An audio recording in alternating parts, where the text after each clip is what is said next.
Agaw atraksyon ang mga bangka na may makukulay na disenyo sa Burnham Lake sa isinagawang fluvial parade sa Baguio City.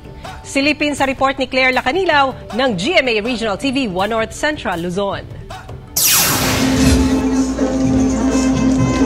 Nagkagandahan, makukulay at magarbong disenyo ng mga bangka na pinalamutian ng mga bulaklak ang bumida sa Burnham Lake na bahagi ng Panagbanga Fluvial Float Parade sa Baguio City. Aabot sa 8 contingents na binubuo ng mga boat concessionaires ang lumahok sa Fluvial Float Parade.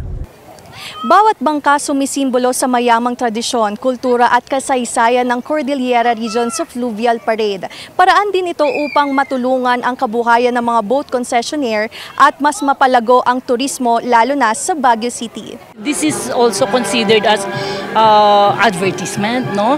So, syempre nationwide yan. At least kahit pa paano, ang mga tourists will come to see also kung paano ba talaga ang Baguio.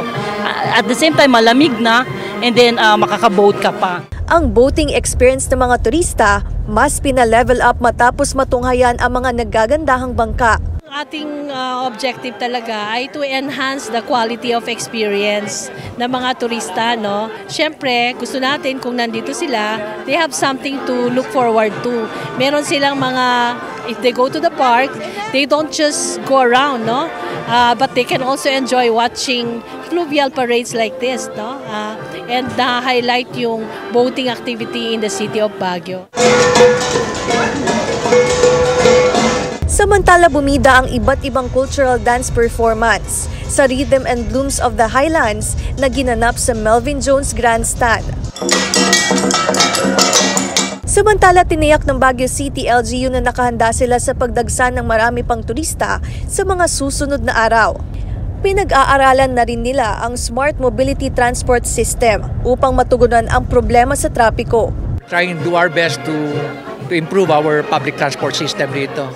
Hopefully, mapastak natin yung smart mobility transportation system natin. Very aggressive kami. And at the same time, every week din yung aming meeting for the multi-level parking buildings.